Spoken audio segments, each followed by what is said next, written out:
১৬ বছর একটি কালো মেঘের নিচে চাপা ছিল বাংলাদেশ। কারো ক্ষেত্রে এই অন্ধকার ছিল তীব্র, কেউ আবার নীরবে সইতে বাধ্য হয়েছে। একথা বলেছেন বিএনপির ভারপ্রাপ্ত চেয়ারম্যান তারেক রহমান।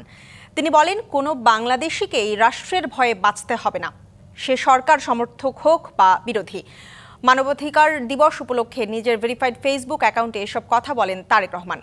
ফেসবুক পোস্টে তিনি বলেন, যারা সরকার বিরোধী অবস্থান নিয়েছিল তাদের জন্য মিথ্যা মামলা, রাতে দরজায় কড়া নাড়া, গুম, নির্যাতন এসব ছিল নিত্যদিনের বাস্তবতা। তারেক রহমান বলেন, বিচার বহির্ভূত হত্যা, গুম, হেফাজতে মৃত্যু, মিথ্যা মামলায় বিএনপির নেতাকর্মীরাই সবচেয়ে বেশি আক্রান্ত হয়েছে। ২৪-এর গণঅভ্যুত্থানেও সবচেয়ে বেশি রক্ত ঝরেছে বিএনপির ঘরেই। তবে অত্যাচারের শিকার শুধু বিএনপি নয়, ছাত্র, সাংবাদিক, লেখক, পথচারী, সাধারণ মানুষও।